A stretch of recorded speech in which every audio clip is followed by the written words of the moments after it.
10 নম্বৰটো মিনি ব্লগলৈ স্বাগতম। এইটো এটা কমপ্লেইন আহিছিলে মোৰ আজি দুদিন আগত। তো এইটো দুদিন আগৰে ভিডিঅ' আজি দিলোঁ। তো এইটো কথা হ'ল মানে এখন হোটেল আছিলে। তো এইটো এচিটো মানে কুলিং নাই। মই গ'লোঁ চালোঁ দেখিলোঁ অৱস্থা একেবাৰে বেয়া। তো এইটো গতিকে অৱস্থা বিহেতু মোৰ কনচেপ্টটো ফ'ল' কৰিব লাগে। তো এনেকৈ পূৰা কভাৰ চাভাৰ লগাই ইনডোৰ আউটডোৰ অৱস্থা একেবাৰে বেয়া আছিলে। তো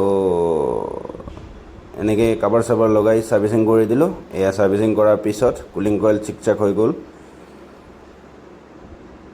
ফিল্টাৰখনতো একেবাৰে এয়া ফিল্টাৰৰ অৱস্থা, মানে ফিল্টাৰৰ কোনো জেগাই নাই যে তাত এয়াৰটো মানে ল'ব চাক কৰিব।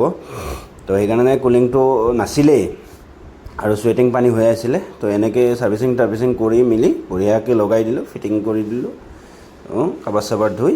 তো এইখিনিয়ে, বেলেগ একো নাই। যে ছাৰ্ভিচিঙৰ প্ৰয়োজন আছিলে মেচিনটোৰ, সেয়াই আৰু। তো তাৰপিছত বঢ়িয়া কুলিং আহিছে, এইখিনিয়ে আছে।